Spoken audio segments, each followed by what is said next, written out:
What the hell is up, everybody? Welcome back. It's been 2 weeks. It's been a long time. Hope you missed us. It's me again, Frankie, here with the boys, the lads. I'm Vanessa, Johnny, Taki Tron in the back. Other guests in the back hanging out too. You know how we do. Missed last week due to Hallmark holidays and travel and shit. And I feel bad that we did because there's a lot of action last weekend. And we also didn't get a chance to preview any Champions League stuff because the Champions League came back this week. And I was going to say it came back with a vengeance, but it was okay. What about Man City? Man City. Thank you, Rafa. Man City's got some explaining to do. But I guess we'll dive right into it. First I'll start with what the people really care about. The picks. The picks, guys. What they care about. Yeah, the last time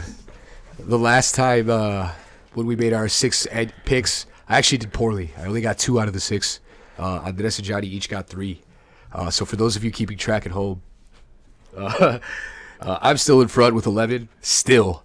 Andres now has 10, and Johnny's got 9. So, excuse me.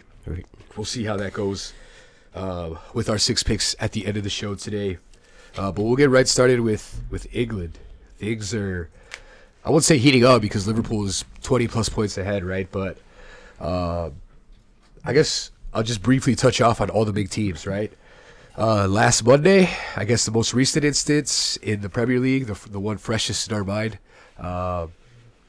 United beat Chelsea 2-0. Did you guys see that one coming? Let's just say controversial as hell because of VAR.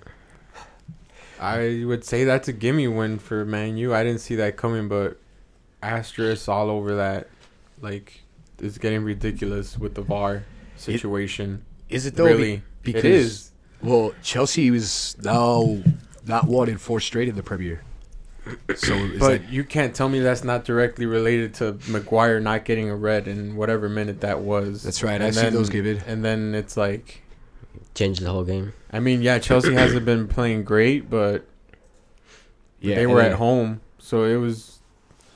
Now, for those of you who missed it, there was actually a couple, but there was 2 outright VAR calls that went against Chelsea. Yeah. Where goals were called back, right?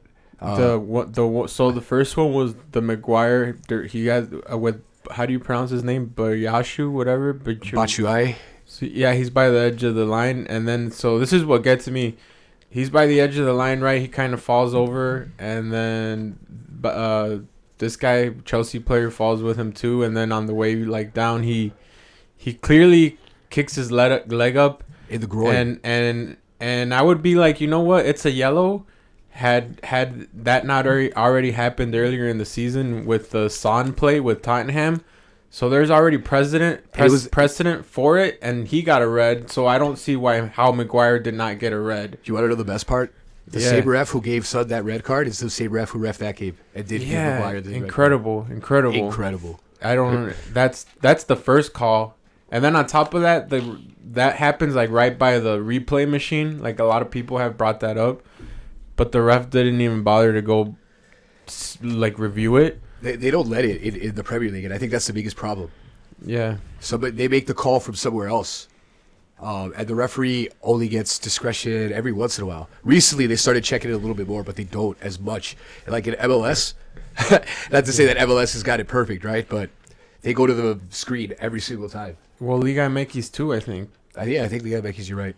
And then, so there was actually 3 calls. The other call was the Chelsea goal. There was 2 goals, the Man U goal. I'm sorry. Yeah, I'm saying there's 3 calls.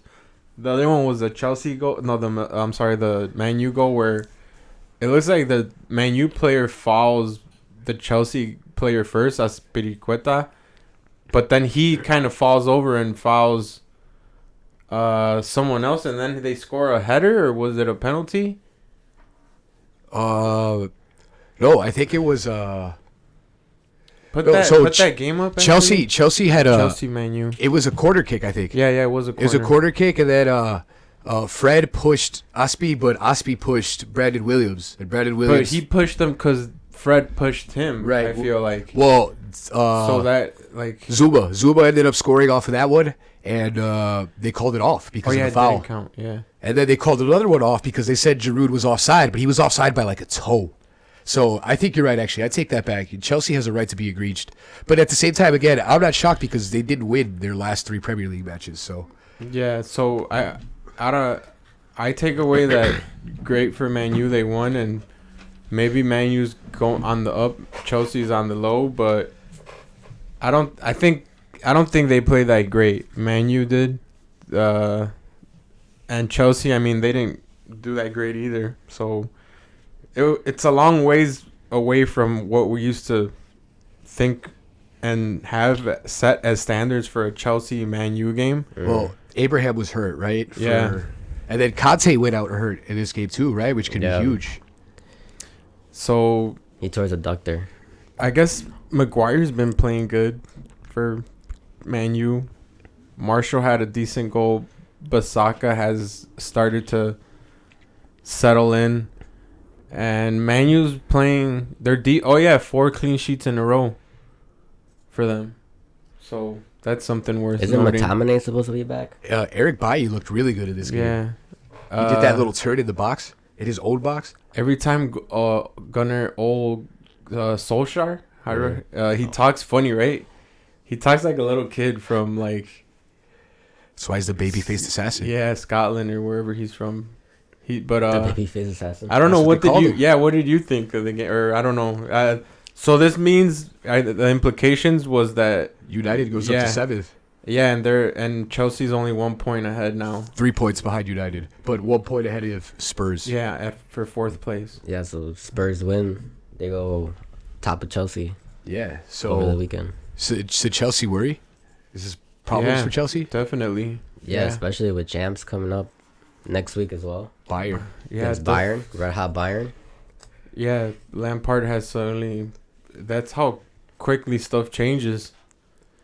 2 weeks, 3 weeks, I don't know, but I think they're in a bad position. Conte came out injured, right? Yeah, they're just losing a lot of momentum at the wrong time, and that could Well, be signs of. they didn't buy anyone either. That's That's disappointing from like they didn't really give them like much hope. Like, all right, we're gonna reinforce you for the season. So I don't know. They're probably losing steam. Well, Giroud's been getting no playing time until this game. Yeah, so Pulisic is hurt. Abraham is hurt. It's gonna be a full-on race for Hudson-Odoi missed this game. for 4th and 5th place. It is, because elsewhere, maybe they're not as close. They're in 10th place, but Arsenal finally with a convincing result under Arteta. Maybe not convincing because they definitely have been playing well since Arteta took over, but they finally blew somebody out. They won. Newcastle. They beat Newcastle 4-0. Yeah, and they got a clean sheet. And they got a clean sheet, which is important, right? They've had like 4 clean sheets with Arteta already. Yeah, considering that their starting center backs are usually... That's the play. We're looking at that. I think Lampard too. He should have look at him. He's like, damn, I didn't even see whatever. So he was super nonchalant about it. The thing is, too, we got to give these officials like credit because, like, in real time, like fast time, like I missed it when I was watching it, and I was watching it. But it wasn't until the VAR is for, it was, yeah, bro. But that's the thing. In the Premier League, they don't say, "All right, ref, go check it." They're like, "Okay, we'll tell you what it is," right? So the referee gets no discretion. He has to listen to what this VAR is telling him. Lampard literally kind of was just like, just. Oh, I've definitely seen red cards given for less. For much less. He kicked him square in the package. Maguire claims he's like, I know look he was falling. Kicked out. Yeah. You don't want him to fall. Toma! Oh. But that was definitely a kick. Oof. Felt that one. It's definitely a red considering Son did the same goddamn thing. But yeah, going back to Arsenal, they won. They played this weird center mid with Ceballos finally coming back from the wilderness, right? I think he's been injured. That's why he hasn't really been playing. Arteta specifically said that he had a bad attitude and that he wasn't training well. Oh, really? Yeah, and Ceballos finally, I guess, trained well, and he played well. He arguably was a standout, yeah. And it's Saka, right? The boy the Saka. Left back, yeah. He had a highlight, right? Beat 2 defenders in the corner, bagged one of them to get an assist. Yup. For your boy Pepe, or who was it? Yeah, for Pepe, for Nicolas Pepe. I mean, it's good to, like, I guess Arsenal's starting to identify at least a style of play, or at least pick it up a lot more. Mm. And it's good to see that I'm not crazy, and how I was saying, or how we've been saying, like, how the hell is Guendouzi out there playing as a starter for Arsenal week in, week out? Like, as soon as Arteta came, he benched his ass. And he's like, people got to start holding their own weight. Ozil does look like he's falling off, but he scored his first goal of the year. He's still playing, though. Yeah. They all scored, right? The front three, whatever. Yeah. Aubameyang has a lot of goals, right? He has, like, I mean, he's got probably 13. For switching managers, yeah. 13, I believe. So it's, I'll say they're still a little like a wild card to get top 5, but they're definitely doing some good stuff. And what's the separation between 4th and 8th, Frankie? Between 4th and 8th, it's actually just 5 points. Yeah, so they're in 10th. There's a lot of games to play. Chelsea, again, looking a little bit inconsistent right now. And the team that could probably benefit the most is Spurs. All right, I'll bring it up because I see it. What do you think of the goalie situation? Oh, at Chelsea? We're kind of going a little bit all over the place here, but I think it's ridiculous because they broke the world record for goalkeeping transfers. So, and Willy Caballero, please, I don't even think this is a conversation. This is just weird. I don't know what Lampard is doing. So we're still on. Sorry, I thought we were talking about the Chelsea and then the Arsenal. Still, kind of. Hold on, you caught me doing a segue to Spurs there. Spurs. But no, yeah, I don't know. I don't understand why Kepa. He hasn't been playing great either, but I think he's a better goalkeeper than Caballero. So I don't know if he's trying to prove a point, right? Like, hey, you got to play better or earn your spot or whatever. I don't know. So, yeah. I don't think they're gonna sell him because they're who they got. No, I don't think so either. I think he starts this weekend for sure. Chelsea, yeah, they without Abraham, Pulisic still injured, so I don't know. I'm kind of fearing for them. Yeah, because Spurs is right there, 1 point behind them, right? They play this weekend. They beat Aston Villa 3-2 over the weekend with a last-minute goal from Son. But later came the news that Son broke his arm during this match, so he might be out for the rest of the season. So Spurs is now down Kane and Son, probably their 2 biggest offensive weapons, right? So yeah, is that a major blow to their aspirations here, getting into the Champions League again? Clearly, yeah. I think Andres will want to talk about it, like the Mourinho interview, even though it's not to for the game they played, but they got no offense, right? Oh, yeah, they're a gun without bullets. Apparently. Yeah. Yeah, I mean, they're still. I mean, they could get some draws here and there, maybe an important win at Stamford Bridge.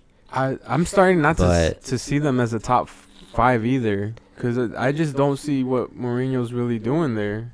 I don't particularly see them playing well. It seems like they had just gotten some momentum and it went like the Son injury sucked it all out, or like made it all go back down. You know? Yeah, I think it's gonna be if there any hopes for top 4. It's gonna have to be like a Mourinho masterclass or some bullshit. He was saying that that would be his greatest achievement ever. Finishing with Spurs. If he gets Spurs top 4, he's like, this is the greatest feat of my life. So, what are their options up top now? Just Lucas and the Fernandez kid? Or? No, he's not even a forward. He's a mid. I thought he was a forward. So no, he's a mid. I'm Lucas and Berringen. Yeah, the Bergwijn, and that's it. I think. I don't know, man. I can't really think.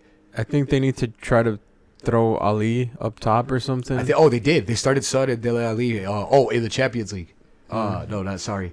Lucas and Ali. They started in the Champions League. When was that? 2 days ago? Yeah. Well, that's what they're gonna have to do. So it's more of a question of who's gonna score for them. Even if they become a solid defensive team, they got to score some goals, and it's just it's looking hard for them. I mean, at least for me. I think they'll get a win against Chelsea. A win here and there. No, I'm just saying they'll get wins here and there, but I don't think they're gonna, you know. I think Man U now is better poised than Tottenham. And Yeah. Yeah. Man U? Yeah. Oof. I mean, Yeah, even hot take, I guess. I don't know. even Everton, you know, they're still there. But Ancelotti, they haven't really lost. Sheffield United is there at 5th place right now. Wolves is there. Yeah. Or 6th place, rather. Wolves is still in the I conversation. mean, it's still a race. It's gonna come down. Honestly, it's gonna come down to the last day. Well, Everton, Sheffield, and Arsenal. It's gonna come down to the last day because someone can lose and, you know, two people can move up easily. So, who knows? Somebody who's not going to move up or down, Liverpool, they beat Norwich 1-0, and it was a tough game for them. Mane finally scored, but I think more than anything, it just proves how competitive the Premier League is, right? That teams like Norwich, who's dead last, right, could still give the runaway first-place team a tough match, right? Yeah. What did you say, Johnny? I was like, but A windy night but can they win on a windy night at Norwich? At Norwich, It was really windy, yeah. they gave them a good first half. Yeah, it took Mane in the second half to come back from injury For them to score. to hard finish, but great goal. Do they look slower to you after the winter break? Not necessarily. I just think it is what it is. They're just gearing up for champs. I think Mane's their best player this season. Not Hendo? No, I'll say Mane. I mean, just because he scores the goals, right? Goals are always gonna count a little more. The clutch goals. Well, at he least. clearly came in as a sub and solved it for them. And I think one of you said Henderson's out for 3 weeks. 3 weeks, yep. I think it's a hamstring, right? Yeah, it's a maybe for the next champs. Yeah, but I mean Should we talk about champs? Yeah, we'll get there. I mean the league's wrapped up, and I guess you want to segue to, I don't know. Well, So yeah, let me know.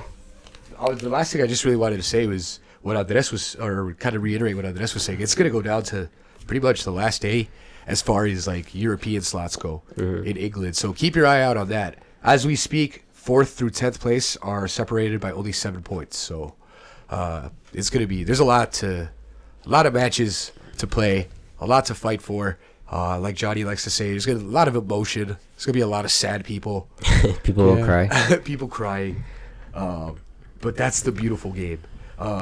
We'll check in with the English teams a little bit later when we talk Champions League, but we're going to hop across the channel. No, that would be France, right? If we hopped across the English channel. Spain. In the 2 weeks that we've been gone, they've played 2 matches. We're only going to really cover the big 2. Atleti had a mixed bag. I think they tied and they won.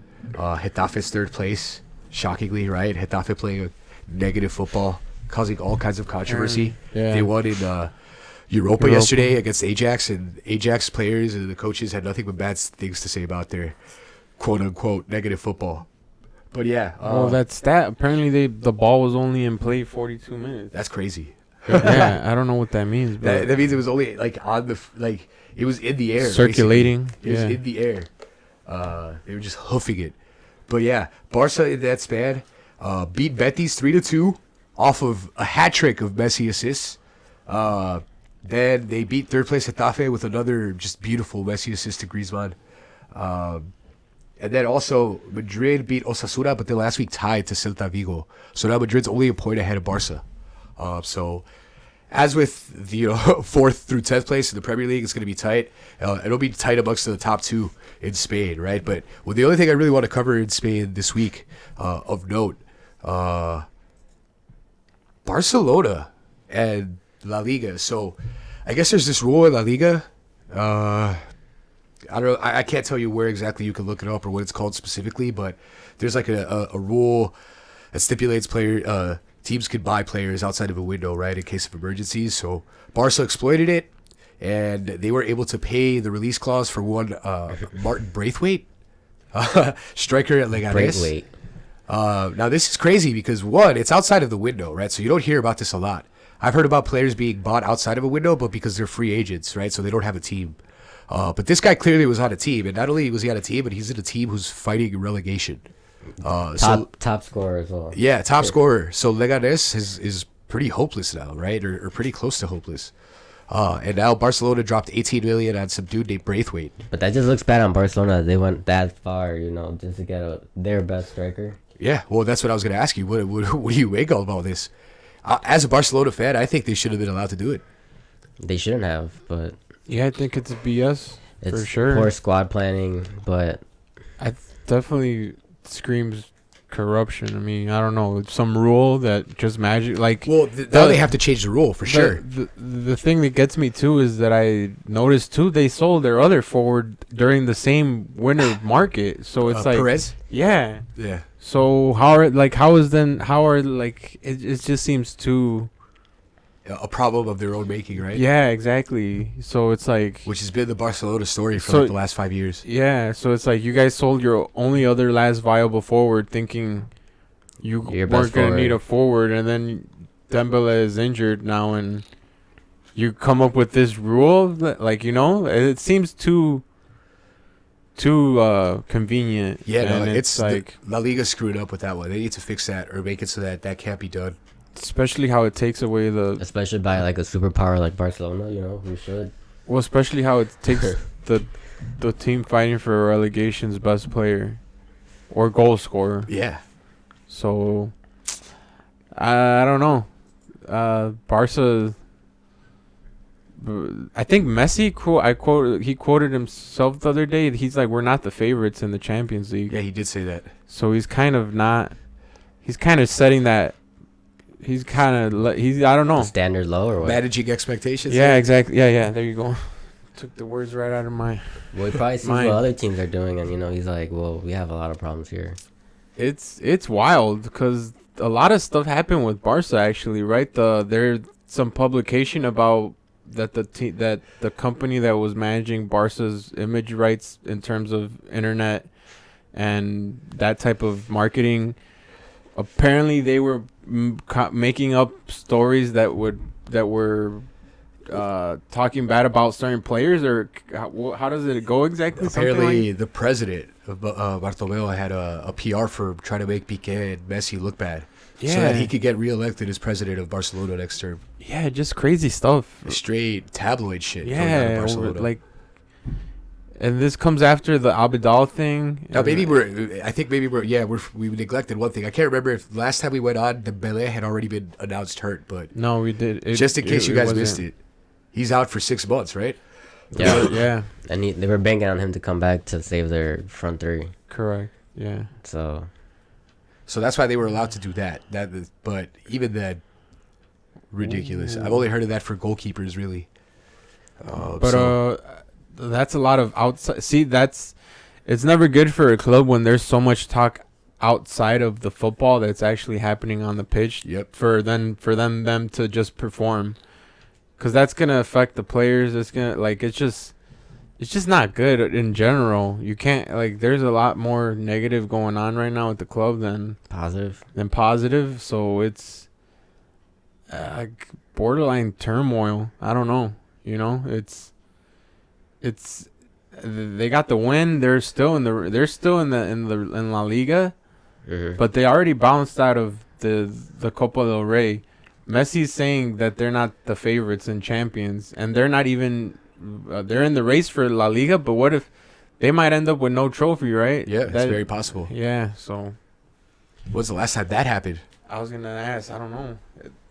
2013. I mean, 14? for a squad this bad, you would expect that. Well, with a lot of issues, right? And Johnny said, half of the issues are off the field, so that's a bunch of issues. never good. Yeah, that's So, never good. Time will tell, but I feel like the Braithwaite signing, although it shouldn't really be allowed to happen, I don't think it'll make a big difference. I don't think he'll make an impact. I think he's just there in case they're probably still gonna play Fati, Griezmann, Messi. Which makes it so fucked up for the guys. But if anything happens to say Fati, then he's in there just as center 9. Yeah, really just nine. insurance, Yeah. last guy kind of thing. And then on top of that, the stuff on the field, it's Griezmann scored, but he missed some good chances. I don't know. How are you seeing that? The Griezmann Messi connection. Are they gonna fix it in time for it's starting to look better. I'm starting to see something, you know? And again, he's a professional, so this should be an excuse that has to be made for him. But 2 or 3 of those really bad Griezmann misses lately have been on his right foot. He's a lefty. But still, as a professional, you got to. But what happens if, like, maybe sporadically they just get a connection and now they're scoring, you know, a bunch of goals? Well, who knows? Defense wins championships, and they're giving up goals. Early goals, all types of goals. Set piece goals. Yeah, after the Suarez injury, I think they just lost, you know, kind of hope. Once Suarez back, April as well. I mean, they're saying that he could come back and play champions. Suarez, if he's like, but even then, if he'll be short of form, you know. He needs all the stem cells he can get. But yeah, moving on. Well, keep an eye out for that. Again, I feel like it won't have too much bearing on it.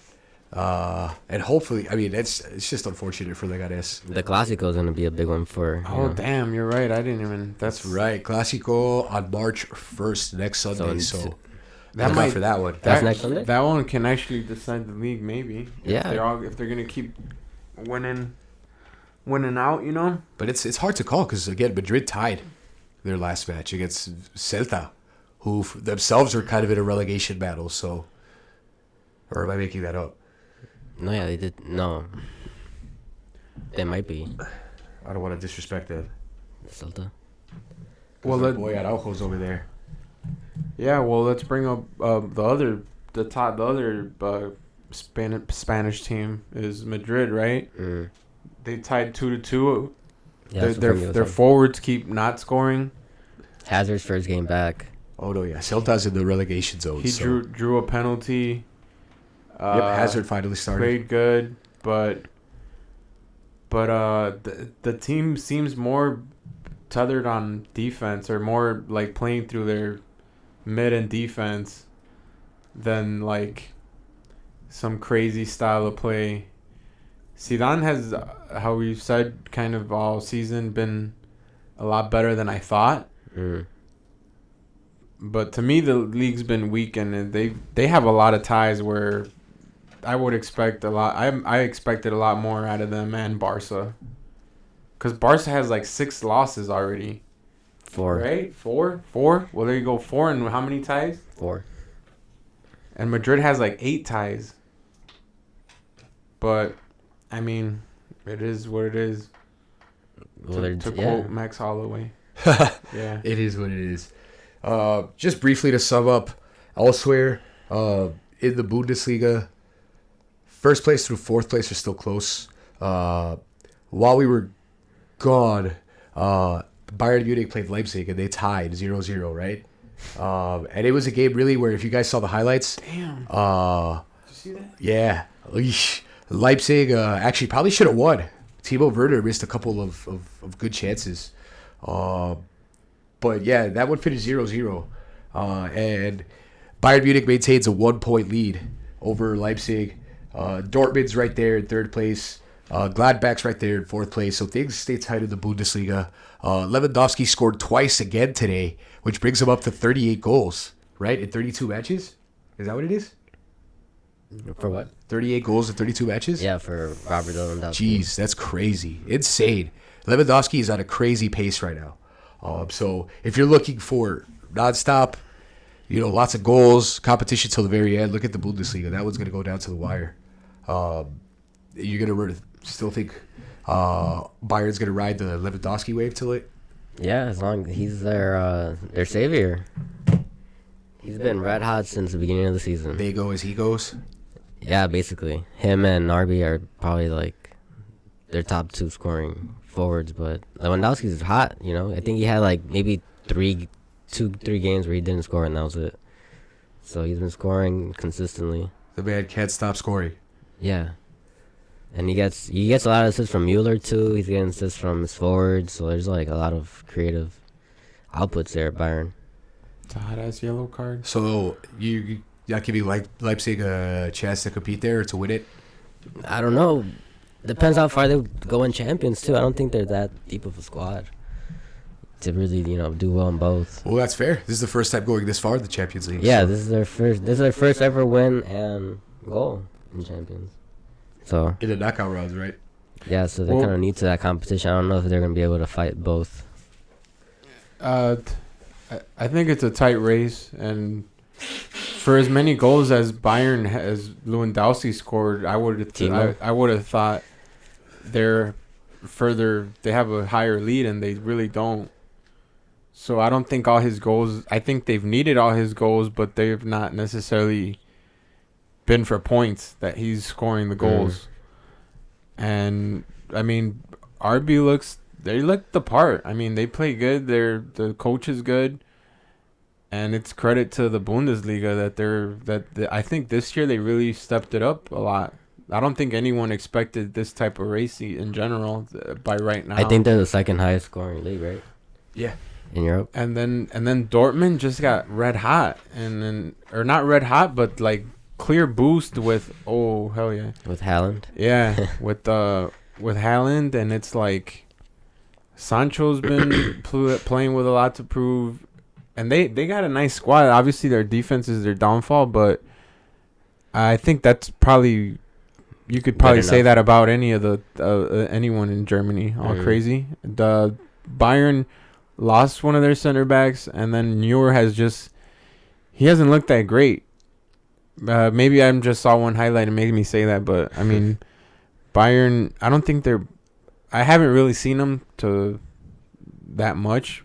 I think Andres is the number one Bundesliga watcher, but I think it's a race. I think it'll go to the wire with those three, especially with Haaland now in the mix and RB playing good football and Jadon Sancho. Yeah, and Bayern just Bayern. So, what do you see there happening? It's going to be tight till the end. Yeah. I could see Leipzig pushing it. I'd like to see Dortmund do it, right? They look spectacular right now. But I mean, they're also liable to make terrible defensive mistakes. So they're all in champs too. So yeah, that's gonna wear them down, right? Yeah. So hopefully we'll see more games next year when they're on what channel? ESPN. They're coming to ESPN Plus. Yeah. Yep. So the Bundesliga. Watch out. I guess the safe pick would be to say Bayern wins, but that underdog money is probably high on RB or Dortmund. Or Dortmund, yep. That underdog money. Because you brought up too, right? That the Dortmund coach is gonna be the Bayern coach, maybe because they're the former Thomas Tuchel. Because he's not coaching them right now. He's the PSG coach. Oh yeah, okay. So I'm sorry. They have Brett Favre is their coach right now. Yeah, because Bayern's been doing this with the interim coach, because they fired Kovacic. Kovacic. So I guess that is semi-impressive or pretty impressive for. No, I'm thinking of Mateo Kovacic. Yeah, they're having some issues with Kovacs? with. I honestly don't remember what that coach's name is. They're trying to have whoever coached Croatia. This guy. I mean, if they were looking for a new coach, they'd probably get maybe like an Allegri type coach. I feel like they were trying to get Pochettino, but he says he wants to stay in the Premier. I mean, maybe they can get. They're doing well with Hansi Flick. I don't know. I don't think he's brought more positive than negative. Yeah, to that team. that's kind of just like rumor mill stuff to bring up. But yeah, I think that league he was way better than Kovac. I'd never liked them really. Yeah, Kovac was just way too cautious for Bayern. Since last season, he was way too cautious for Bayern. So now Alaba is their best center back, which is impressive. Interesting. Yeah, it's impressive. I mean, they got depth. I don't know. Their attacking depth though is. Yeah, I think they're starting to get their players back healthy, and that's gonna really just keep them consistent for the rest of the season, going to champions probably. That's my best bet. There you have it. Keep an eye on the Bundesliga. It's getting hot. Yeah, it's getting hot. Bayern's won 6 in a row, right? No, might be more. Might be 8, right? They're like on some Juventus type streak too, right? The last person to win it, the last team to win it outside of Bayern was Dortmund, right? And Dortmund hasn't won it since 2012. That's crazy.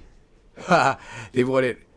That's crazy. Oh no, yeah, they're on a title streak. Yeah, so who knows? History favors Bayern, right? Yeah, that's. But the trend that the Bundesliga is going, there's probably gonna be more competitors. Well, good. As like in the Serie A, now It's fun to watch. there's Lazio. Well, they're getting a lot of the young talent that the teams are wanting is there. Like Haaland. Yeah, like Holland and Werner or Timo Werner. How do you say it? Timo Werner. Yeah. So. Yeah, it's been pretty cool to watch her. Kind of like the Serie A, right? Or what? Well, nice little segue there because our last stop in Europe for today, Serie A. While we were gone, Juve lost to Hellas Verona, 2-1. Now Ronaldo continued to streak. So I believe he was up to 9. Could be 10. Might be wrong. 9 or 10 consecutive. I think it was 10. But then the game after, he rested. After the loss, he was rested, and Juve beat Brescia 2-0. But while they lost, Inter and Lazio were able to gain some ground. And even last weekend, Inter played Lazio. They played each other, and Lazio leapfrogs Inter Milan into second place. So we currently have Juve with 57 points in first, Lazio in second with 56, and then Inter drops down into third with 54. So for the first time, also in at least 8 years, we've got some sort of race. That could come down, last match day as well, if it stays like this. Yeah, it's really, really close. And Juve has been. Well, I'll let you talk about it, Johnny. What's their problem? They're showing a little something, right?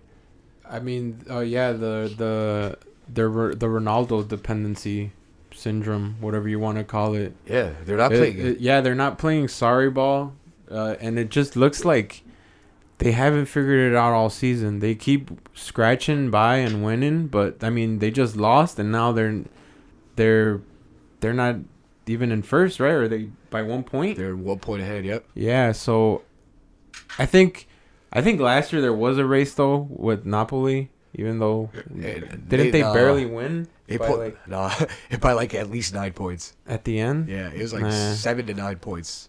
All right, my bad. But I don't know. Yeah, Juve's just. I think we've touched like you. I don't think they figured out their best mid, and I don't think they figured out what they want to do up top, which has just led to just the type of football that they're playing. It's more of give the ball to Ronaldo and he'll score because he's just that good. Mm-hmm.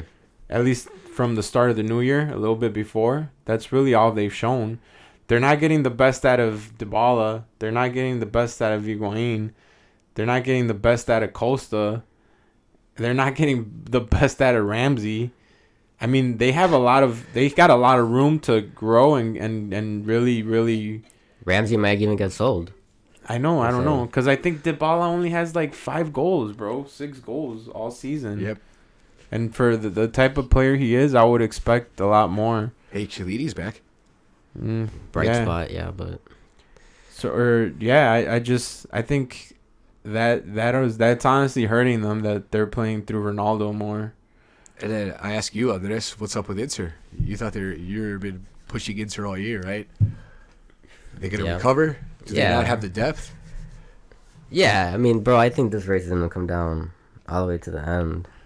So, I mean, Lazio has a really good midfield. Credit to them. They're at least able to win a lot of more games than more people thought. Mobile has 30-something goals already.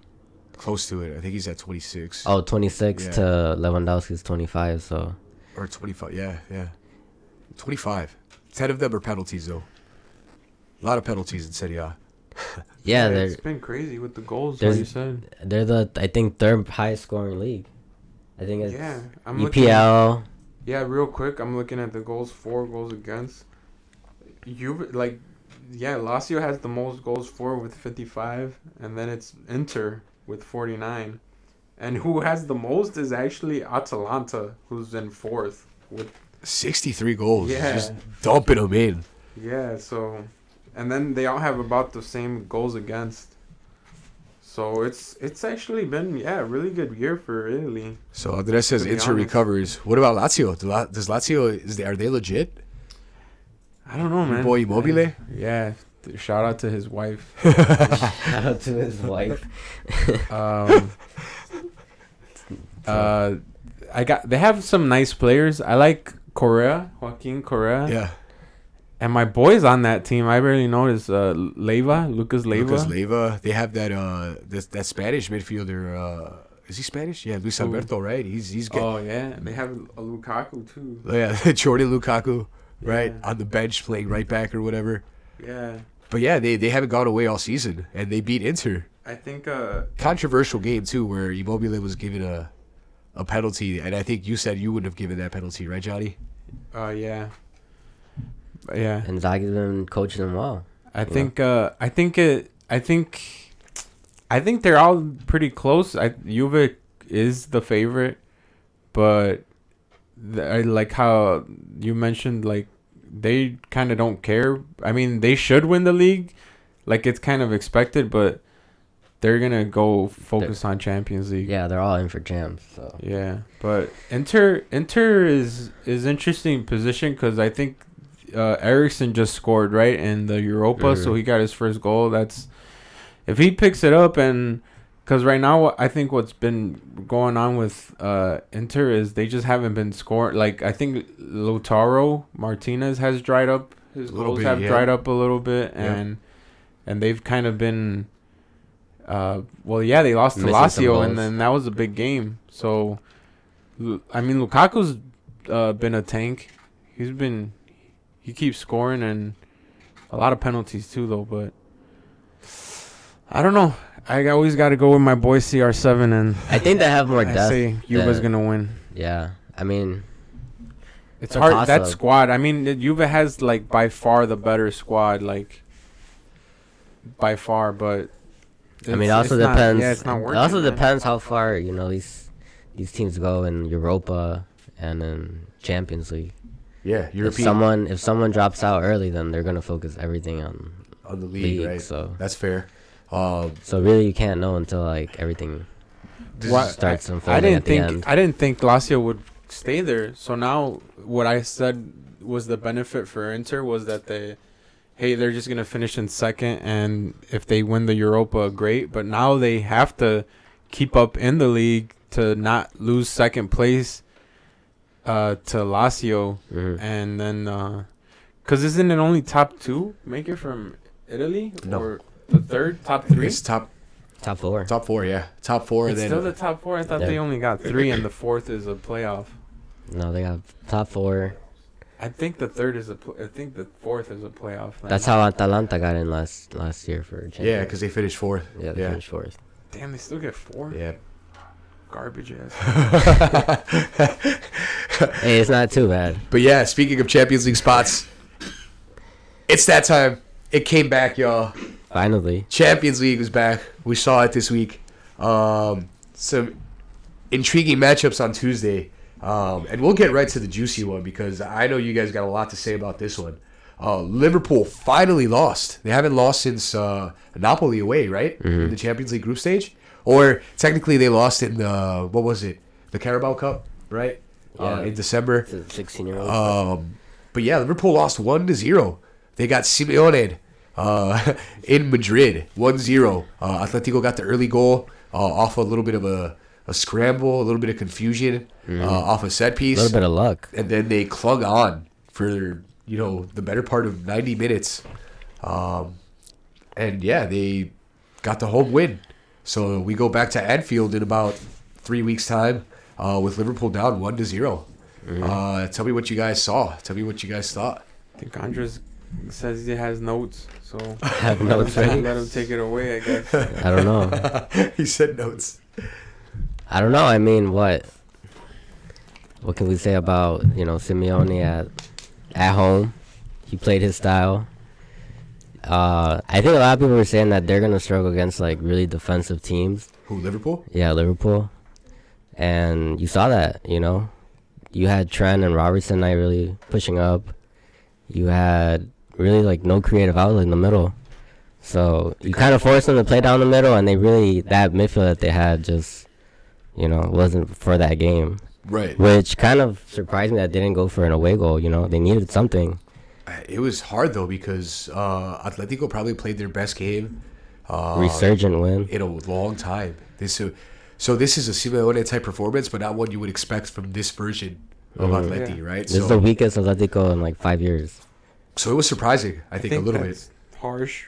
I think maybe they haven't figured it out, but Well, they lost a lot of players. The performance was like the show that they're still Atletico. I mean, True. I Can't think count 'em out. I think my thing was Atletico hadn't been playing well, right, by their standards, but I know me for one, and I don't know if you guys. I think maybe you'll say the same. That this was exactly my fear that I had when that draw came out with Liverpool. I thought it was always. I mean, Klopp said it leading into the presser too. He's like, one of the hardest things a coach can, or one of the hardest games a coach will ever have to coach or have is to play against a Simeone team, because this is what they're capable of. They're gonna make it tough. They're gonna be compact. They disrupt the game. Yeah, they're not gonna give a lot of space. They're gonna stay organized. They're gonna go on the counter. They're gonna do everything they can to not let you get in a rhythm and play well. Their home crowd came alive. Simeone was doing a lot of stuff on the side. Yeah, right. Too much, some might say. They don't even bite, when they're passing between center backs, Liverpool. So they're just like, giving up no space whatsoever. Yeah, it was what I kind of feared, and that's kind of what happened in the game. How Frankie said, Liverpool kind of chose to play one of their worst games of the year, and Atletico played their best game of the year. Probably I mean, they beat the best team in the world. It's their best, their best win. Yeah, it was a interesting game, but. Now, is this a good result? I mean, is this a result that Liverpool will take? It's a good result for Atleti, obviously, right? But if Atleti... I mean, obviously, you don't want to go in losing, given right? Atleti's, offense all season, I think this is what you kind of expect. Given Liverpool's away form in the Champions League? And given Liverpool's away form. There's just some... But then... They've lost 6 times away. But then the cards are going to switch for the next game, because you're playing at Anfield, which has the same effect as, Simeone at home. Yeah. So... Well, I think another interesting part of this game, too, was, like you both eloquently put it, Atletico played well. They were organized, they were defensive, they were compact, and Liverpool just could not break them down, right? So you would expect maybe some personnel changes, right, that might do that, right? But they also took out Mane. You pointed out, right, Johnny, the subs were a little questionable. I don't know what happened. Yeah, it's so, without getting too into the nitty gritty of, because Mane got a yellow card, in the first half, and then so as the second half started and Origi was in, and I thought it was because Mane was injured, or I don't know what happened, but apparently it was because he was saving him for the second game and he was close to getting a red card. Yeah, he thought they targeted him, or the crowd was wild. The Atletico players were kind of dropping easy, as soon as they scored that goal, they went back, and then Liverpool really turned it up. And Atletico is a pretty fit team, but at some points it looked like they were just trying to buy time to really just to breathe. Surviving. Yeah, exactly. But yeah, they threw in Origi, and that just wasn't the move. I think Klopp got outcoached. Origi for Mane, right? Yeah, Origi for Mane. Well, to save Mane, they kind of needed their best forward, and I think that's Origi. But I think he's got to just talk to Mane and say, look, I know they're targeting you, but don't fall for anything. Yeah, exactly. Don't especially after he had the halftime to cool off. Yeah, they needed an away goal. I think that would have secured the win at Anfield, but now it's tricky. And then it threw me off that their next sub was Salah. The Ox for Salah. So now they effectively they had no outlets, because Ox was on the right and Origi was on the left, and those are two big, not downgrades, but just drop-offs from having Mane or Salah. And the thing that Atletico did really good this game was you might have beat one of Atletico's players, but they didn't let the fullbacks go up at all, almost. And if they did, they were double covered. How Andres said, they were giving it through the middle, and in the middle it was just so they weren't leaving the middle unless it was like to follow the fullbacks. You know, other than that, they stayed compact and. Yeah, the subs were just. I don't think those were the moves. And then Henderson got hurt, so that was the third sub, right? They had to sub out Henderson for Milner, who probably will miss the next game. He's out 3 weeks. That could be big. Yeah, but Klopp fielded what on paper is his best 11. Maybe he should have. I mean, at this point, there's a lot of should have, but I don't think he handled the subs as good as he did, or as good as he could have. But they only went. I mean, it is 1-0, but that's still a tricky. It's a tricky scoreline to play with, cause like, depends what Atletico do really. Cause say like, can they score a goal at Anfield, and then that just, if they score a goal, it's over. You know. I think if they maintain this like, little boost that they got from this game, and they get João Felix healthy. Costa maybe playing, but that's what that's what I brought up. They can sneak a goal. But that's what I brought up. Like, if they play João, they're not gonna have the same solid, defensive solidarity that they did as if they. I mean, they played Morata and Correa, so I'm sure maybe but Correa even Morata. I would put João over Morata, But Morata's a true forward, and that like Felix is not a true forward, like center forward. Yeah, but I think he would start in their next. But he doesn't. But he doesn't go as much down. I'm telling you, like he doesn't defend as well as like Correa or. Well, I guess it depends also what Klopp puts out at the next game. He's gonna put what we've been saying. Maybe he puts Milner in or starts Milner. I don't think so. He's gonna play Fabinho, and then Wijnaldum for sure, and the sub would be Keita. Or Ox, yeah. And then, because I was saying to try to get goals, or does he play Milner? I don't think he plays Milner. Cause that's a like sub. I think Milner is out of favor in the mid. And if they do, they'll probably just try to get someone who can disrupt that play and just. I'm with you. I'd rather play the Ox or Keita because of what they can offer offensively. Yeah, going forward. But yeah, I think he wasted. He did the wrong sub. If he took out Mane, he could have played Ox how he had been playing him on the left. He didn't, and then he did this.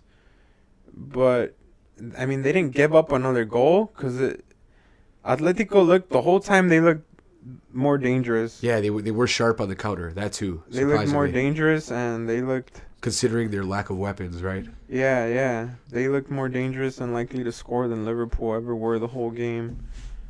So, I mean, yeah, credit to Simeone. I think he had a good game plan, and they put a great performance at home. Vintage, right? Yeah, vintage Simeone performance. Elsewhere on Tuesday, PSG, the team, essentially built. One of the teams essentially built to win this Champions League, right? Lost away to Dortmund by a score of 2-1. The wonder kid, Erling Haaland, scored a brace. One of them an absolute screamer from just outside the box. Neymar, of course, made his presence known. He got a goal. But PSG lost. They did get the crucial away goal, but, man, you kind of get the feeling that this PSG team is never going to get over that hump, huh? Just like maturity, or I mean, I don't know. Experience? What is it? Experience. Well, because that front four, or like any combination of Icardi, Cavani, Di Maria, Mbappe, Neymar, like you. I think stacked, right? I don't know why Tuchel was mixing up that front three. He started Mbappe as 9, Di Maria and Neymar. And then Neymar didn't play 5 games because they were trying to make sure he wasn't injured. They were trying to save him for it. Yeah, they were trying to save him for Champions because that's their main project is Mbappe and Neymar, in Champions. Which, I mean, they came through with a goal, a crucial away goal. But I think their lineup was just weird. They should definitely start Icardi, as 9 moving forward. It feels Icardi? like, yeah, with Mbappe on the wing and Neymar on the wing. Or it's some combination of Neymar and the 10 and, put the front 3 in front of him. I think the takeaway was the Haaland show. Because now, 19-year-old kid just doing the damn thing.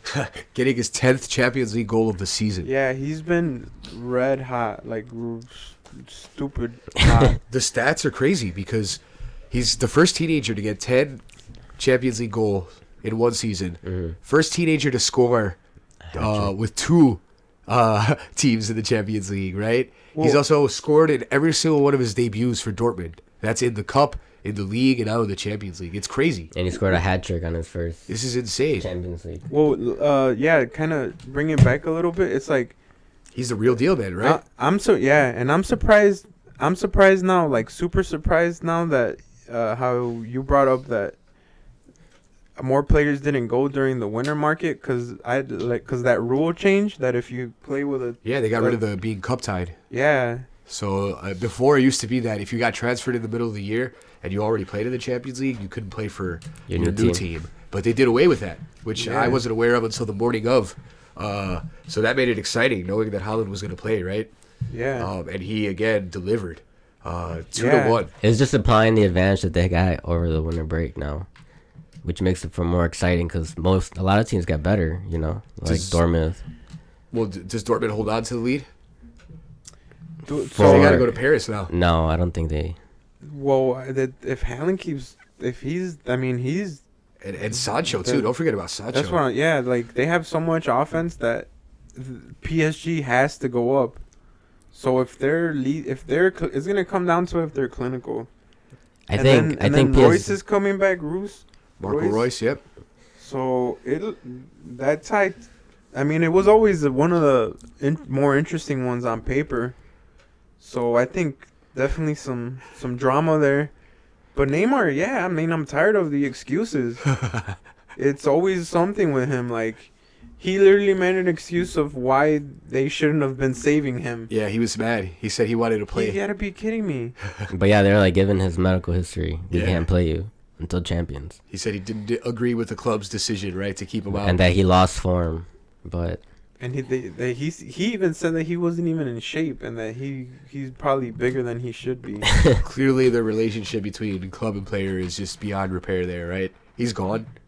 He's gone this summer. Oh, that's another thing. Messi keeps saying that they can't wait for him to come back. He's going to come back, right? they got Barcelona got hacked on social media. Yeah. And somebody said he's coming back, right? Yeah, they said they read private messages. I don't know, but yeah, I would have thought PSG, especially because of all the defensive issues that we were saying Dortmund has. PSG should have been able to just go in there and get the job done, and now it's back to the same. They gotta go. Well, they got a big result. They got a big away goal, but I mean, they don't even have a good history of coming back from ties. yeah, I think their mentality, you know, into champions is always remember, like, you know, yeah, they got eat like 3-0 leads and then they completely blow it for the second leg. Yeah, that'll happen. So it's like, if we really is this really the season that they stopped that mentality? I mean, yeah, we see that happen many times in the last couple years in the Champions League. So don't count anything out, guys. That was just Tuesday. On Wednesday, we saw. Well, to be quite honest, Wednesday wasn't as exciting, right? Well, maybe, I guess, depending on how you look at things. But Leipzig beat Tottenham in London, 1-0. Spurs, of course, without their two biggest offensive weapons. At home, yeah. Pairing of Lucas and Dele Alli up top. Couldn't get a whole lot going and gave up a penalty. So Timo Werner scores, and Leipzig leaves London with a crucial away goal heading back to Germany. Now, Mourinho is what they call a tournament coach, right? He's been here before. Can they recover in Germany with the injuries, or is Spurs done? it's a tough one, you know. Where do they get the goal? I mean, Lucas isn't a center forward, right? They got Lo Celso. Oh, man. But Lo Celso played well. I'm not going to lie. Lo Celso played well in that game. he's been one of their brighter spots. When they came on at the end, too, Lamela and Dombele played well, too. But too little too late, right? I think they're just going to have to get like a counter or just stay solid in the back, you know. for the rest. I guess never ruling it out, considering what Tottenham had to ride out to get into the final last year, right? But I don't. I see Leipzig at home. I think they'll just be too much. Yeah, I think it's over for Spurs. Yeah, no, I think that tie is over. Yeah. Were Vertonghen was injured or what? He was on the bench, I think. Jan Vertonghen didn't even play. I'm not sure if he was injured. I don't know, man. I think With the squad they have, they can't really do much in Champions and the league, so we'll have to see where they prioritize. they had a squad, bro. That's why I think they have more than enough players. But Mourinho's just like two things. Like for one, I think Tottenham has deeper issues than that they've kind of been alluding to since the start of the season, where they just haven't been playing well. And then Mourinho, I think he jumped into it a little. I guess he doesn't have expectations, but I mean, he's in the competitions, and like Tottenham has a new stadium, and like there's a lot of money that they put in to the club, and it's like it's disappointing to see that. I don't know. I don't think they can turn it around, and I don't know that Mourinho is got the mojo. Yeah, I think RB. He lost the mojo. I mean, I don't see anything. RB has a little bit more off. This team, bro. They were at home, and it was quite pathetic. Like Red Bull should have scored more, and I don't see anything happen. Ali got subbed, and he was like throwing not fits, but like he was visibly upset, and like. It was just like it was a lot of kids out there, like that kid Berwin, Lo Celso, Lamela, that kid Fernandez, Lucas Fernandez. I don't even think Dyer was out there. No, and it was like Harry Winks.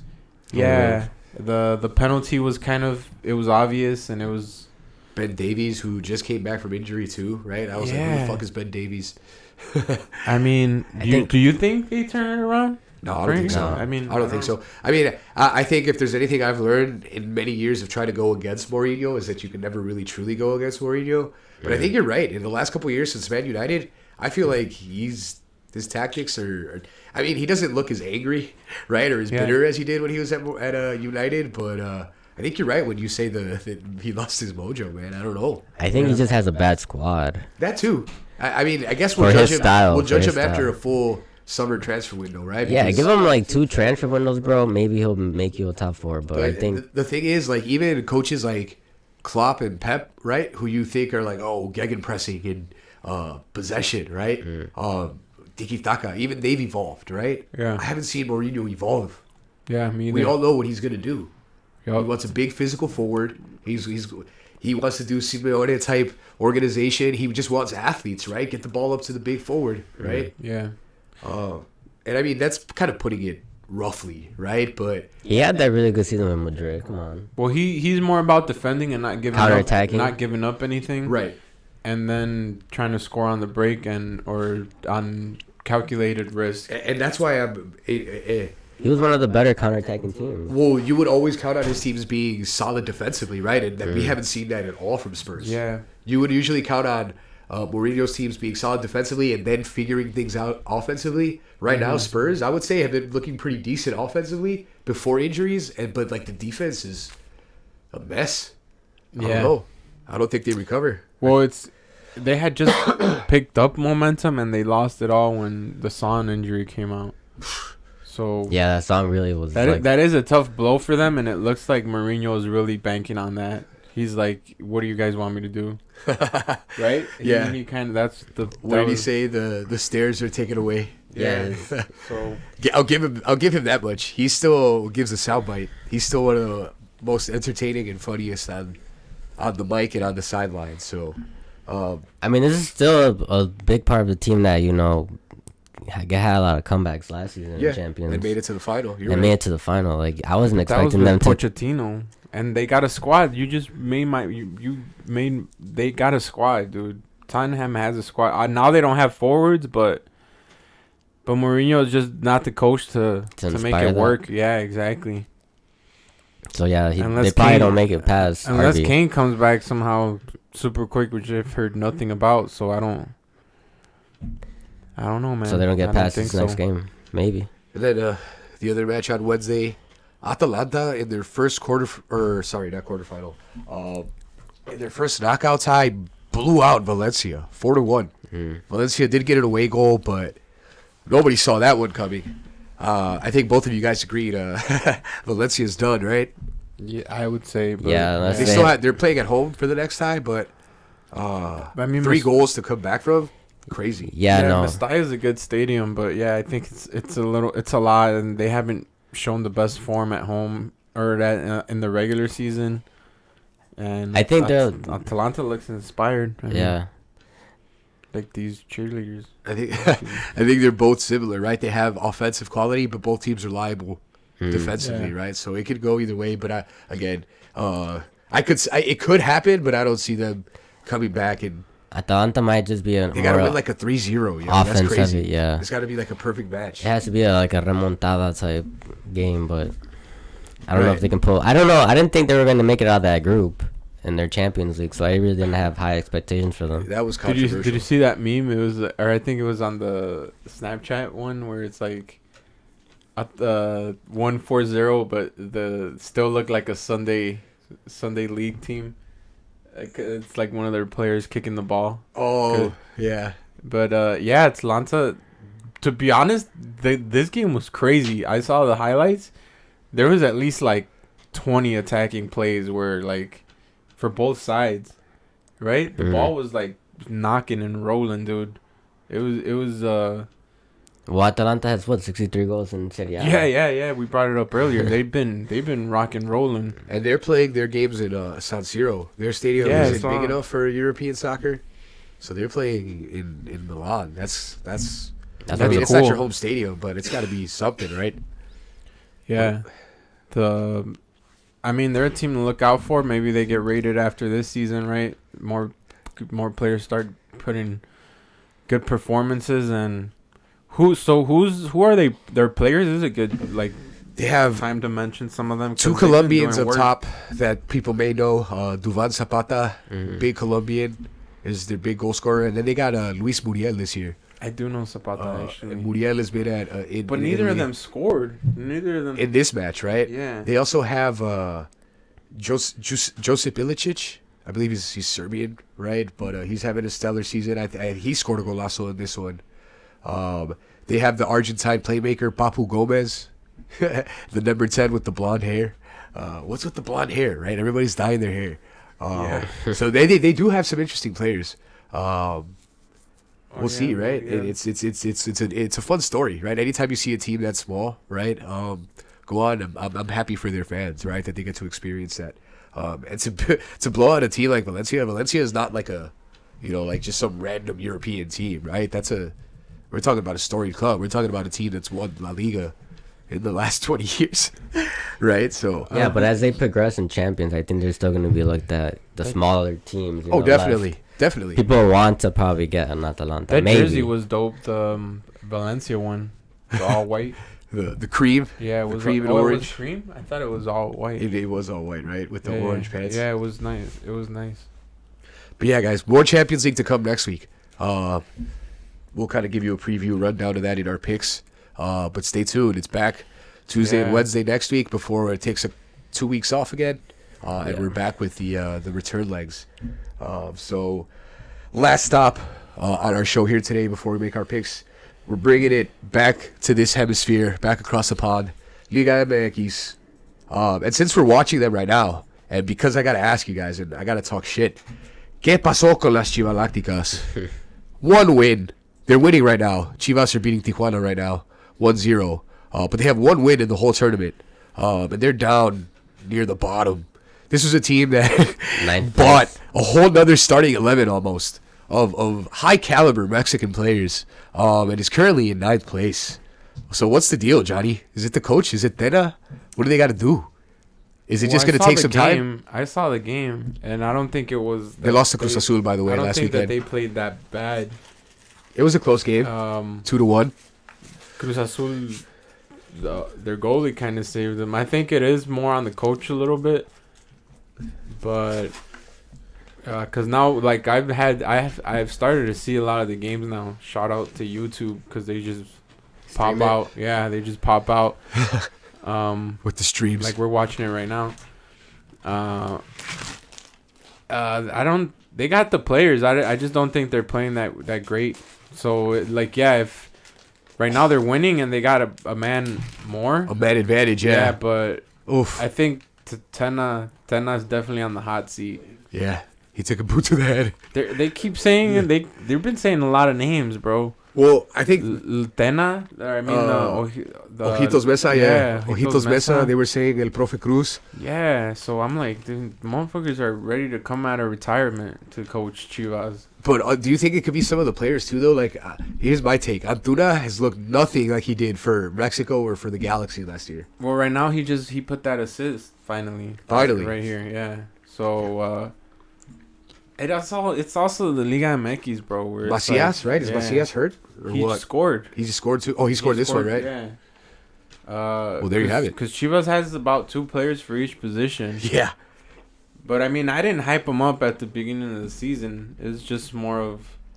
I mean, they have to do good because they bought players and, like... Yeah, it looks bad when you buy a whole new 11, It's just right? time, yeah. Like, it is, like, they gotta step that shit up. They gotta step that shit up. Well, yeah. they're currently beating Tijuana.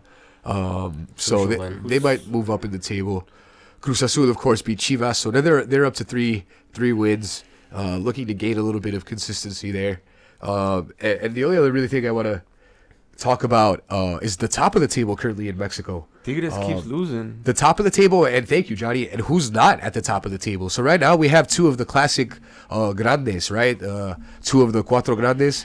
Pumas, 14 points. Pumas hasn't lost yet, guys. Pumas looking good. Mm-hmm. They made some critical, nice little purchases in the window as well. And Las Pinches Águilas del América are in second place. Yeah, with Piojo, he's a beast. Yeah, you can never roll out a Piojo team. I can't even really hate on Piojo. Yeah, me either. But I want to bring this one up. Leon just rocked your team. LAFC, not your team, but in the Conca Champions. Well, we can talk about Conca Champions in a little bit, but I want to talk about the other thing you mentioned right now. Pumas, it's good. Pumas is a team that's been on and off. It's one of the big ones. I grew up watching Pumas winning back-to-back championships under the direction of Hugo Sanchez, the greatest Mexican player of all time. Depending on who you ask. They've had a lot. They had Cavino there too, I think. Yeah, no, Johnny with the facts. Yeah, he's a beast. But yeah, it looks like they're returning to prominence there. America doing America things, right? We'll see what happens in Liguilla. They're doing this all without... I mean, they have Henry Martin up top, but Nico Castillo's been hurt. Piojo really just getting the most out of role players. Yeah. And young guys. That guy Viñas is good. He's from Uruguay, right? But yeah, down near the bottom, I think in 9th or 10th or something, Tigres showing no types of consistency. They also lost in the Conca Champions. Yeah, I saw that. Into some team in like... Alianza? In El Salvador. Yeah, some team from El Salvador. So they're down in 12th. And down in last place is the current champion of Mexican football, y'all. Monterrey in dead last place. No wins in sight. What the hell? What's going on there? and not only that, now they have to contend, and some people may argue that's not a big loss because technically he wasn't even like a bona fide starter there, but they just sold Pizarro to the MLS. Rodolfo Pizarro, Johnny's boy, coming to Inter Miami to play for David Beckham. Just another guy with dyed hair. Just another guy with dyed hair. So would you agree that's not really a loss for them? Nah, not a big one? Maybe. I don't know. Maybe. They got a lot of talent, but they can, right now, no wins for Monterrey. Not looking like a championship team at all. And then tomorrow, they got it tough. They play America. Can they turn it around tomorrow? Damn. They're at home, but... That's a resounding no from the gallery. Club America. Just so you guys know... Liga MX, bro. I don't know. I didn't know they had Just so you guys points. know, Donkey Tron behind the boards here is taking a heel stance and just... He has no stance or no affiliation. No affiliation, but he's just pulling for America just to irk. Just to irk. Yeah. Águilas. America shit. Thanks for nothing.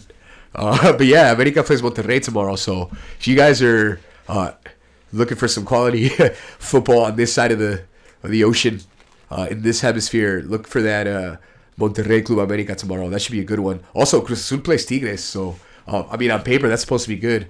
Tigres hasn't been playing particularly well. Cruz Azul is starting to get things a little bit together, but Cruz Azul does Cruz Azul things all the time. So, definitely check those two matches out.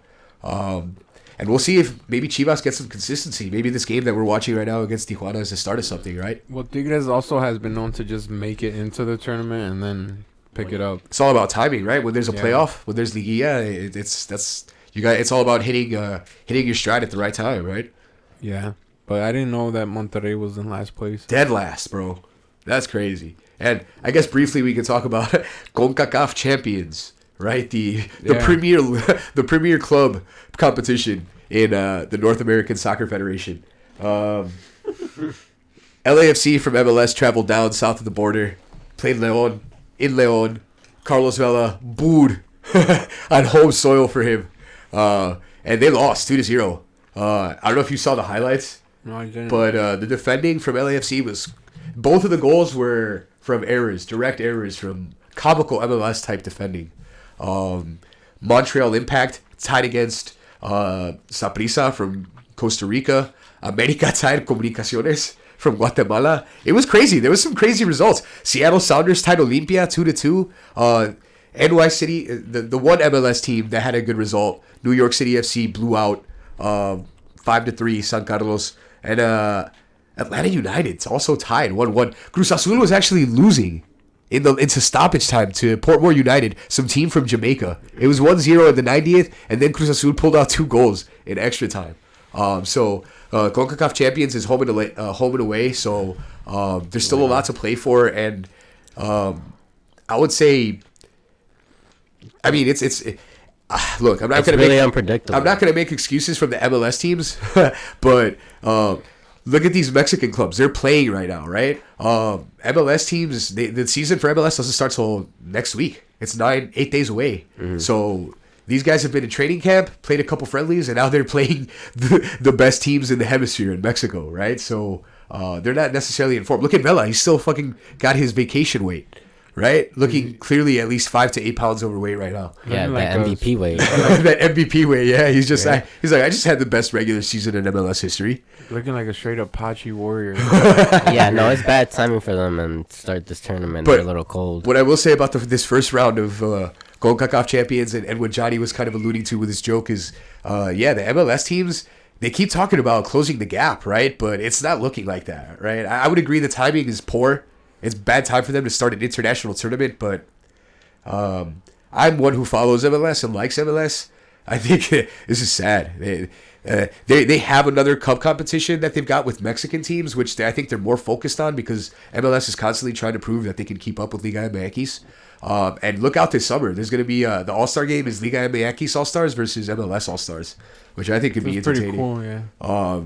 So look out for that, but MLS is on the horizon too. For those of you guys who are into American soccer, who want to help the sport grow, it's no longer a retirement league. Don't believe that. It's not as technical or as amazing as what you're going to see in the Champions League, but it's starting to gain a level. Right, teams are starting to develop their own style. Wow, there's been a lot of parity. A lot of teams are starting to spend, so you're starting to see better talent, younger talent from places like Argentina and Paraguay. We got younger Brazilian players coming into the league too, so it's an exciting time. Inter Miami's joining this year. You think Chicharito's in the league? But do you think they'll become a development selling league? They're trying to. They're trying. I'd rather they become a selling league than a retirement league, like a Bundes almost kind of thing. Like if the MLS became like a Portuguese league or like a Dutch league where players go to stop off before they go somewhere else, I'm cool with that. Because the league would get better, right? We'd get more exposure. So like a League One? Like a League One? Yeah, fuck it. Yeah. You'd be okay with a League One? Yeah, I mean... With some, like, money-heavy team at the top. Yeah, because people still want to make the retirement league jokes, right? And all of that, but it tells you everything that, like, the players who came to retire couldn't hack it. Gerrard and Lampard and Pirlo. Yeah, with that goal, Frankie, yeah. Yeah, did you see that? The defending was terrible. The defending by LAFC in this game was absolutely horrendous. Look at this. They still had to convert that. That was Yeah. hard to convert, kind of. My boy Angel Mena, who used to play for Cruz Azul. But yeah, They were still far away from that. I think we touched on it last week, where at least I think the Chicharito move is a big move. The Pizarro move is a big move, and Pulido. so is the Pulido move.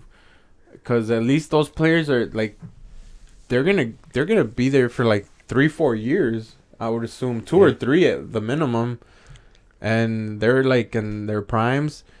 The problem's always been that the MLS has like a disparity in the club where it's like they have one really super all-star player, but yeah, and then a bunch of scrubs. But that player tended to be a player on the down, like on their on their on their downside. Yeah, like at the end of their career, like Lampard, Gerrard. But they still get legends, you know. People are Yeah, but the that best in but their the position. thing is that they're not making the team necessarily better. They're just a player that's It's just an attraction, right? yeah, exactly. It's just an attraction. So it's like the MLS is still run more like a business, and they just want the people to go. Well, Where now it's like, okay, now they're starting to get those expensive players, but in theory, those players should now start to make the team better. Like Chicharito should make that team better. Vela has made the LAFC better. Pulido should make Kansas City better. Pizarro is. So they're expecting a lot from him there. He's supposed to carry that whole mid. I was reading some stuff that said a lot of people are expecting Pizarro to be a better signing for Miami than Chicharito for Galaxy. Yeah, I read that. That's crazy, right? That. Yeah, I don't know. I think Chicharito is going to make the Galaxy a lot better. I agree. But again, focus. Exciting reasons to watch MLS this year, guys. If you haven't already done so already. Because I know when Chicharito comes, it's gonna be a madhouse. Oh, it's gonna be a party. It's gonna be lit. For those of you guys in Chicago, it was announced this week that the Fire is going to be back on local television. They're going to be on WGN. So for those of you guys longing for some local soccer, the Fire will be on TV again. You can watch. Now, speaking of the Fire, the awful rebrand stands. I think they've got 2 out of 3 designated players now. They just signed some Argentinian kid, Nacho Aliceda from Defensa y Justicia. Honestly, never heard of him, but he's 19 years old, so I like that they're going young. I like that they're going South American.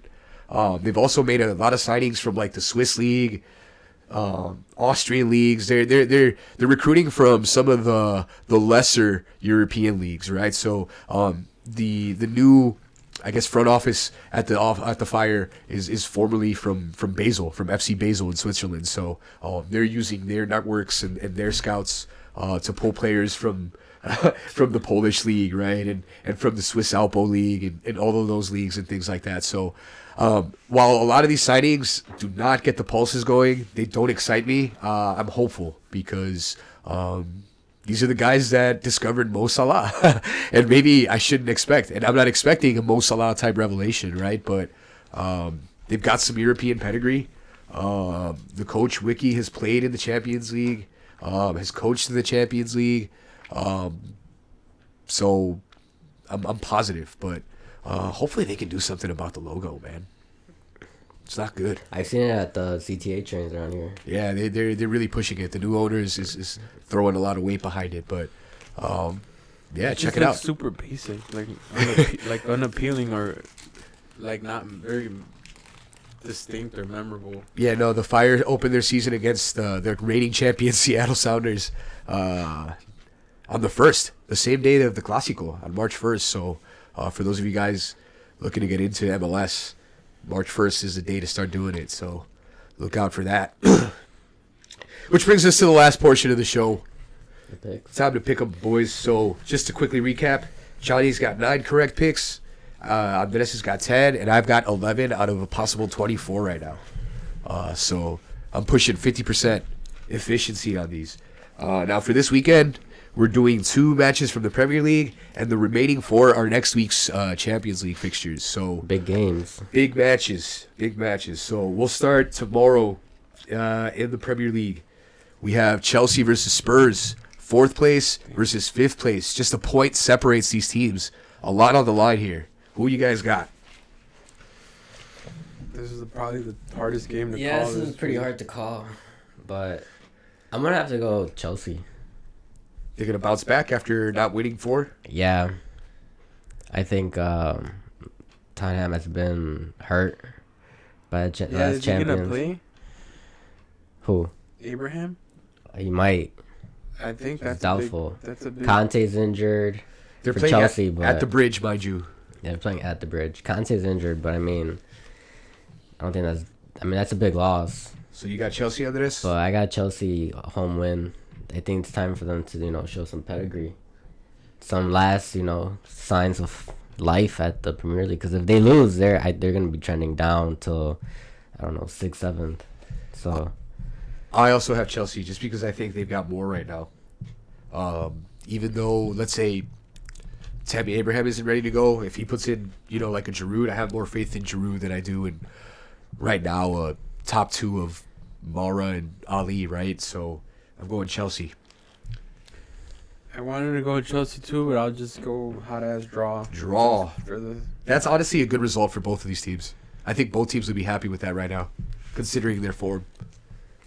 Yeah. Maybe I'm crazy. I don't know if they're. I think it's super even. I want to lean toward Chelsea, but Mourinho too. He needs points. If he loses, it opens the gap up a little bit again. I think the Son injury is gonna really set them back. Tottenham the closest to 4th? Yeah, they're 1 point behind in 5th. So this is a crazy game actually. So yeah, I'll stick with a tie then. With the draw, all right. Also tomorrow, second place versus third place in the Premier League. Leicester City versus Man City. They're playing at the King Power Stadium in Leicester. Who you guys got? I got City. Of course. City. Laporte's back, right? City 5-0. He said 5-0. He'll give you the score too, y'all. No, I mean City have to get a win. If going into Madrid, you don't want to go to Madrid and play off a loss. They're banking on. I mean, they might rest their players. I don't know what Pep's gonna do. Dude, I hope he doesn't play Jesus. If Jesus had a terrible game. They have enough depth, I West Ham. think, to beat Leicester City. Against West Ham, Jesus had a terrible game. Because No, Leicester. Yeah, yeah, you're on the right one, yeah. Yeah, I got City. They're gonna, try to get Laporte. They're probably not. I don't know. They might not even play him, but they have a ban. So I mean, realistically, doesn't matter if they. Oh, thank you for bringing that up. We almost completely neglected that. I was gonna say. Holy shit! Yeah, let's take a break for this just for a second, guys. Man City has been banned for 2 years after this for the Champions League. Major implications. Apparently, they lied about accounting. They fudged some numbers. There was some, bookkeeping lies in sponsorship money. So UEFA handed down an initial ban of 2 years from the Champions League. So they could still win this one, but they would not be able to compete in the next two if the punishment stands. This is big, right? Because of the implications, right? Guardiola's contract runs until the end of next season. He says he's going to stay, but who knows? There's a lot of big stars on this team who might not want to stay, right? If there's no Champions League football, I'm thinking the Sterlings, right? The KDBs, the De Bruynes, Yeah, right? apparently Sterling already had an interview in Madrid. Do you guys think the ban stays?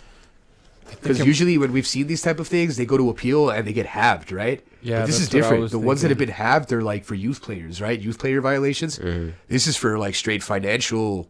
This is financial fair play that we're talking about, right? So, Well, yeah, it happened on. even if it's a year, it's a big happened deal. on Valentine's Day, right? It came out. Yeah. And then the weird thing is that it's from the years like 2012 to 2016, something like that.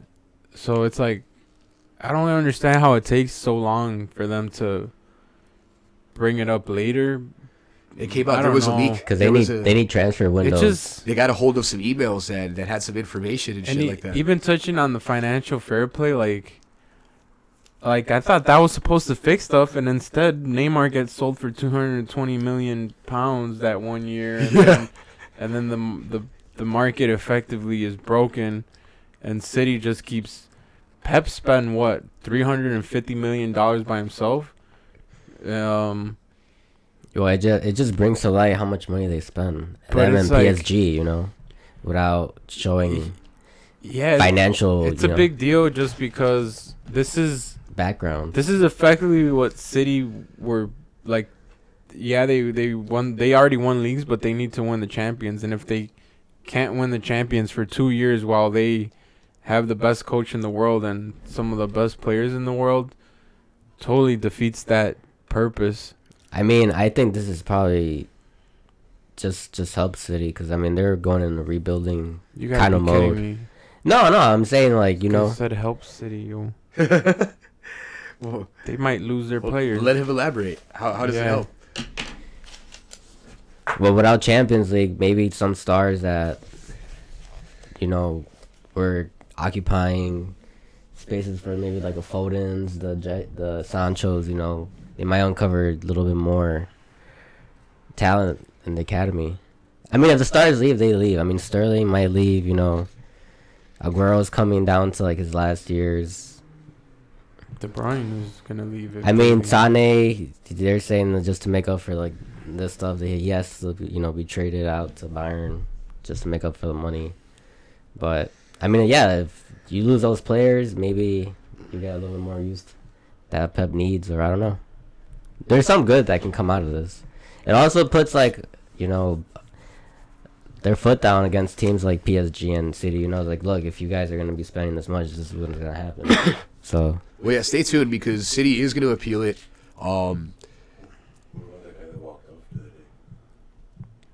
You talking about Mbappe? No.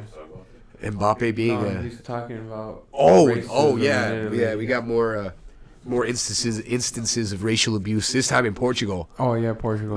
Musa Marega, who plays for Porto, was getting abused racially, and then they started throwing seats at him, and the referee gave him a yellow card, because he was reacting emotionally, and then he just stormed off the pitch. He walked off, as he should have. I think I condone that. Yeah, fuck that. There's no room for that. If there's gonna be racism, then there's gonna be no soccer. So it was an interesting footage, right? Because his teammates are trying to get him to stay on the field to play, right? The other team's trying to get him to stay on the field and play. But I think the worst part is the referee giving him a yellow. Like, dude, you're supposed to be protecting the players, Like, FIFA has this protocol. If you hear racist chanting, you're supposed to stop the match and give a warning. If it happens again, you stop the match again. If it happens a third time, you stop the game for good, right? Like, and nobody does this. So I'm glad he walked off until these leagues get that shit together, because somebody's got to do something. Shout out to Carlo Ancelotti, who, while he was at Napoli, he's at Everton now, but he said that if any of his players got racially abused and they didn't like it, he was going to take his whole team off. So I hope that somebody does do that. If it ever happens again, take the whole fucking team off. Show these fans that they can't be doing that. Even if it is to try to just, a lot of these fans claim they just do racist stuff to get into people's heads, right? To get into the players' heads, but like, that's crazy, right? Like, that's not okay. You can't be doing that. But yeah, we'll see if the Man City punishment stands, right? Well, Pep said he's staying. He's like, fire me. He can't backtrack what he was saying a month before they, announced that he's not gonna leave. So. But I got your pick. You picked City, right? So back to the City, Leicester. I think they're gonna gear up for Madrid. Get some momentum going. They need it. So. Who you got, Johnny? I think they'd be Leicester. I don't know. I'll take Leicester. Leicester. You take Leicester? Yeah, because fuck Man City. I'm going to go draw with this one, boys. I can totally see the draw. At Leicester, right? I agree. I think having Laporte back in there is good. Kevin De Bruyne is probably going to break. I wouldn't mind De Bruyne on Barca or Madrid. De Bruyne is probably going to break the Premier League assist record this year. Or Liverpool. Yeah. He's already got 16, right? I think the record is 20. He's 4 away. And he's going to break the assist record. It's crazy.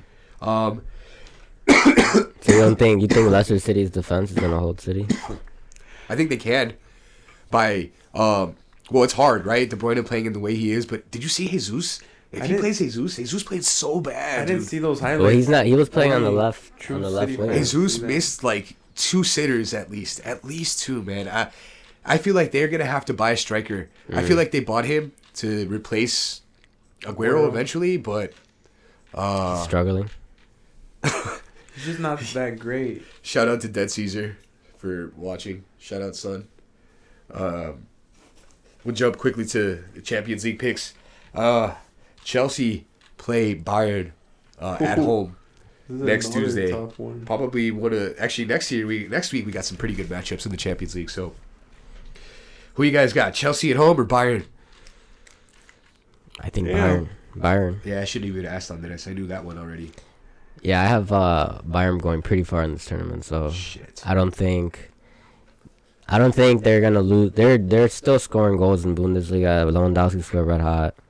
They scored the most knockout goals or group stage goals, ever.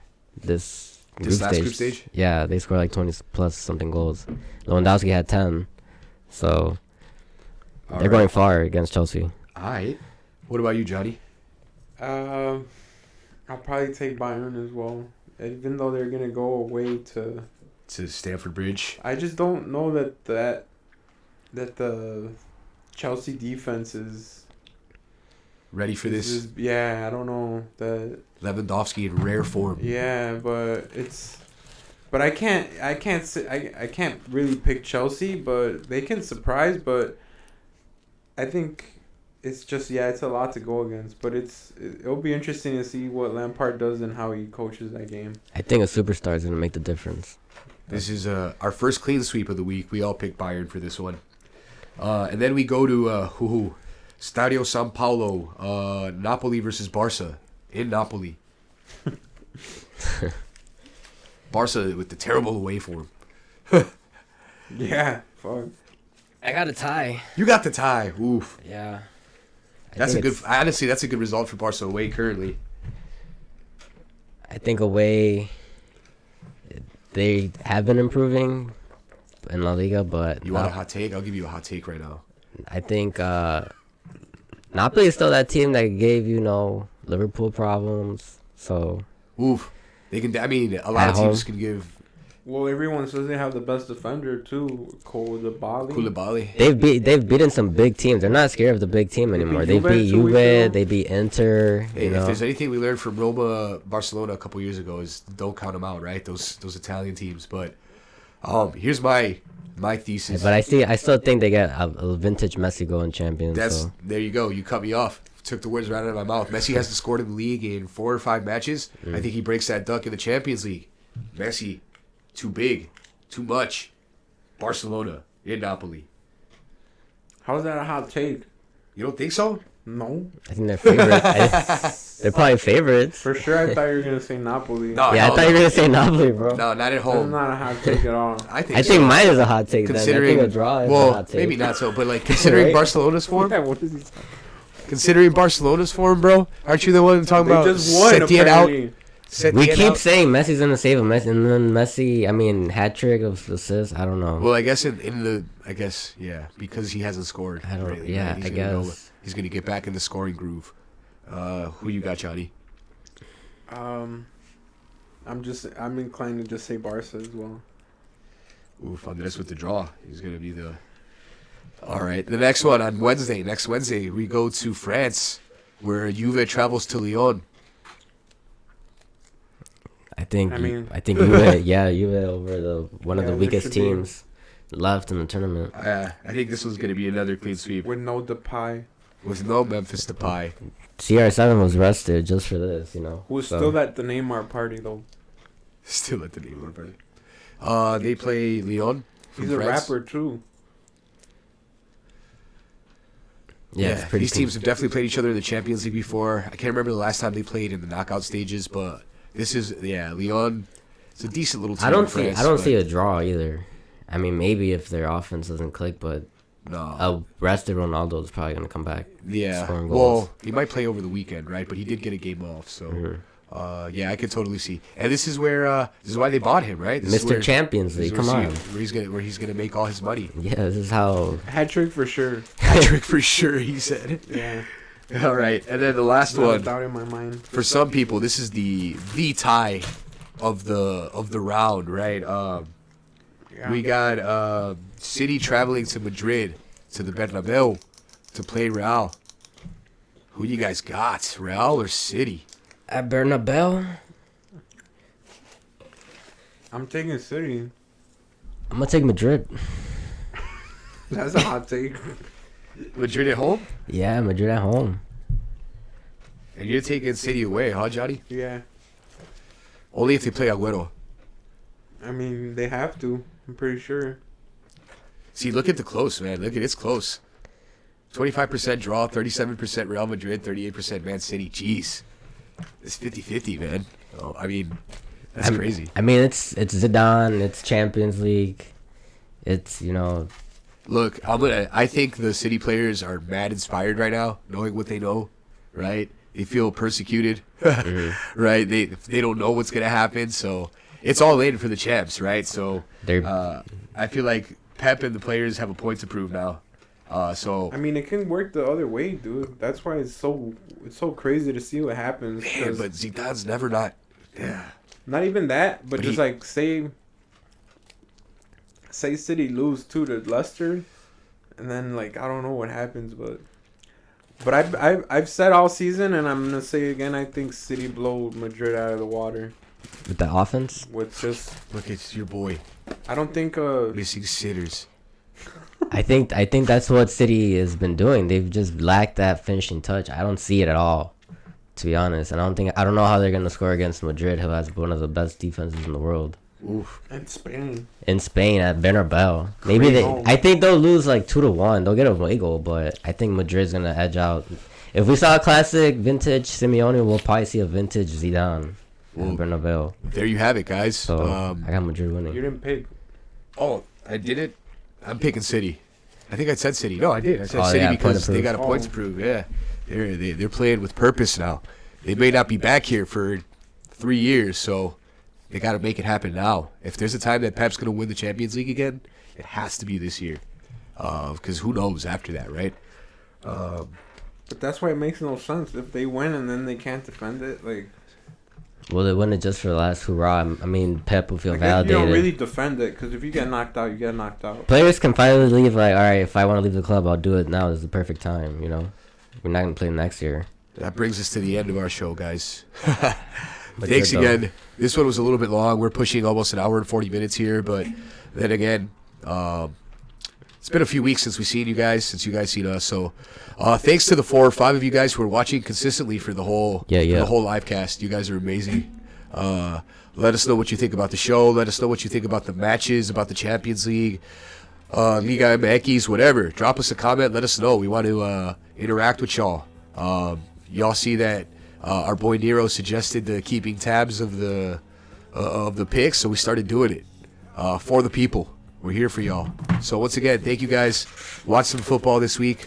Thanks to the boys, Johnny, Andres, Rafa, Nero in the back over here as well. Share, like, and look out for us next Friday, y'all. Have a good one. Champ.